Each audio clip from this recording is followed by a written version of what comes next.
Hello children, இன்னைக்கு exercise 3.18ல sum number 7 பார்க்க போறோம். Find the non-zero values of x satisfying the matrix equation. So matrix equation கொடுத்து அதில் x ஓட வேல்யூவை கண்டுபிடிக்க சொல்லியிருக்காங்க.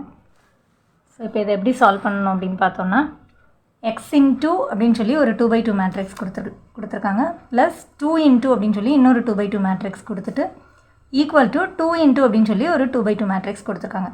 ஸோ ஈக்குவல் டுக்கு பிஃபோர் அண்ட் ஆஃப்டரில் சேம் ஆர்டரில் மேட்ரிசஸ் இருந்தால் தான் நம்மளால் வந்து அதை டேர்ம்ஸை ஈக்குவேட் பண்ண முடியும். இப்போ இங்கே நடுவில் ஒரு ப்ளஸ் சிம்பிள் மல்டிப்ளிகேஷன்லாம் இருக்கிறதுனால இது அப்படியே நம்மளால் ஈக்குவேட் பண்ண முடியாது. ஸோ இப்போ ஃபஸ்ட்டு வந்து இந்த மல்டிப்ளிகேஷன்லாம் வந்து சால்வ் பண்ணிடலாம். ஸோ எக்ஸ் இன்ட்டு ஒரு மேட்ரிக்ஸ் அப்படி கொடுத்துருக்காங்கன்னா இந்த எக்ஸ் வந்து உள்ளே இருக்கிற ஒவ்வொரு டேர்முக்கும் மல்டிப்ளை பண்ணணும்னு அர்த்தம்.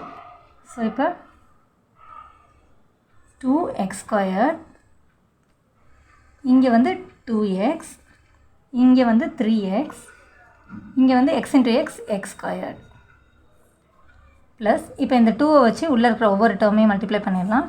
ஸோ 2 8s are 16, இங்கே வந்து 2 4s are 8, 2 into 5x வந்து 10x, 2 into 4x 8x.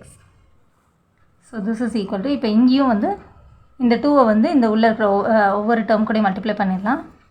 So 2 into x² plus 8 அப்படின்னு சொல்லும்போது 2x² plus 16, இங்கே வந்து 2 into 24 வந்து 48, 2 into 10 வந்து 20, 2 into 6x வந்து 12x. ஓகே, ஸோ இப்போ இந்த அடிஷனையும் நம்ம சால்வ் பண்ணால் தான் நமக்கு இங்கே ஒரு 4/4 மேட்ரிக்ஸ் 2/2 மேட்ரிக்ஸ் கிடைக்கும், இங்கேயும் ஒரு 2/2 மேட்ரிக்ஸ் கிடைக்கும். ஸோ அந்த மாதிரி சால்வ் பண்ணிட்டு தான் நம்ம உள்ளே இருக்கிற ஒவ்வொரு டேர்ம்ஸை ஈக்குவேட் பண்ண முடியும். இப்போ இது ரெண்டு மேட்ரிக்ஸை ஆட் பண்ணும்போது நமக்கு ஈக்குவல் ஆர்டரில் இருந்தால் தான் ஆட் பண்ண முடியும் இல்லையா. ஸோ இந்த ஃபஸ்ட்டு டேர்ம் கூட ஆட் ஆகும், இந்த நெக்ஸ்ட் டேர்ம் இது கூட ஆட் ஆகும், இந்த டேர்ம் வந்து இது கூட ஆட் ஆகும், இந்த டேர்ம் வந்து இது கூட ஆட் ஆகும். ஸோ இதை எப்படி ஆட் பண்ணால் 2x² plus 16, 2x plus 10x வந்து 12x, இங்கே வந்து 3x plus 8. So X variable ஒரு டேர்ம் இருக்குது, கான்ஸ்டன்ட் டேர்ம் இருக்குது. ஸோ இது ரெண்டையும் அப்படியே தான் எழுதணும், ப்ளஸ் 8. இங்கே வந்து x² plus 8x, so x² plus 8x. So this is equal to இங்கே இருக்கிற 2/2 மேட்ரிக்ஸ் அப்படியே எழுதிக்கலாம். 2x² plus 16, 48, 20, 12x.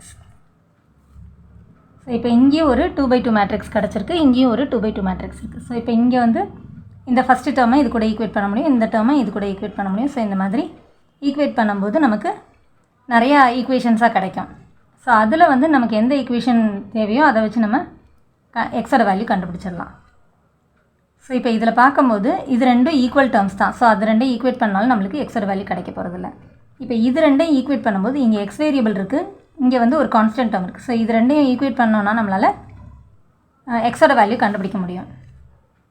இப்போ பார்த்தீங்கன்னா 12x is equal to 48ன்னு ஒரு டேர்ம் கிடைக்கிது இல்லையா. ஸோ இப்போ இதில் வந்து இந்த 12 இந்த சைட் கொண்டு போயிட்டோம்னா நமக்கு எக்ஸோட வேல்யூ கிடச்சிரும். So x is equal to 48, equal to பிஃபோரில் மல்டிப்ளிகேஷன் இருக்குது, ஈக்குவல் டு ஆஃப்டரில் வரும்போது டிவிஷனாக மாறும். So that is equal to 4. So x is equal to 4 அப்படிங்கிற வேல்யூ நமக்கு கிடச்சிருச்சு. ஓகே, இப்போ இதை வந்து நம்ம இன்னொரு ஈக்குவேஷன்லேயும் நம்ம சப்ஸ்டியூட் பண்ணி செக் பண்ணிக்கலாம். இப்போ இதில் பார்த்தீங்கன்னா 3x plus 8, இங்கே வந்து 20ன்னு இருக்கு இல்லையா. ஸோ இப்போ இதில் வந்து நம்ம எக்ஸோட வேல்யூ சப்ஸ்டியூட் பண்ணி நம்ம இது கரெக்டாக வருதான்றதையும் செக் பண்ணிக்கலாம். So 3x plus 8 equal to 20ங்கிற இன்னொரு ஈக்குவேஷன் எடுத்துக்கிறோம். ஸோ இப்போ நமக்கு x is equal to 4 அப்படிங்கிறது ஆன்சர் கிடச்சிருச்சு இல்லையா. ஸோ இப்போ இதை எப்படி நம்ம செக் பண்ணி பார்க்கலாம் அப்படின்னா, இப்போ அடுத்த ஈக்குவேஷன் எடுத்துக்கலாம். 3x plus 8 equal to 20 அப்படின்ற மாதிரி இருந்தது இல்லையா. 3x plus 8 அப்படிங்கிற டேர்மும் 20ங்கிற டேர்மும் ஈக்குவல் அப்படிங்கிற மாதிரி எடுத்து பார்க்கும்போது இப்போ இதில் வந்து லெஃப்ட் ஹேண்ட் சைடில் எக்ஸோட வேல்யூ நம்ம சப்ஸ்டியூட் பண்ணி நமக்கு ரைட் ஹேண்ட் சைட் கிடைக்குதான்னு செக் பண்ணிக்கலாம். ஸோ இப்போ 3 into xக்கு பதிலாக 4 போட்டோம்னா plus 8. So this is equal to 3 into 4 வந்து 12 ப்ளஸ் 8 இஸ் ஈக்குவல் டு 20 அப்படின்னு சொல்லி நமக்கு ரைட் ஹேண்ட் சைடோட வேல்யூ கிடச்சிருச்சு இல்லையா. அப்போ நம்ம கண்டுபிடிச்ச ஆன்சர் வந்து கரெக்டுன்னு அர்த்தம். So the answer is x is equal to 4. That's all. So இப்போ நம்ம செக் பண்ணி பார்க்கும்போது நம்ம வந்து இந்த ஆன்சர் கரெக்ட் அப்படிங்கிறத நம்ம கான்ஃபிடென்ட்டாக எடுத்துக்கலாம். That's all. தேங்க்ஸ் ஃபார் வாட்சிங் சில்ட்ரன்.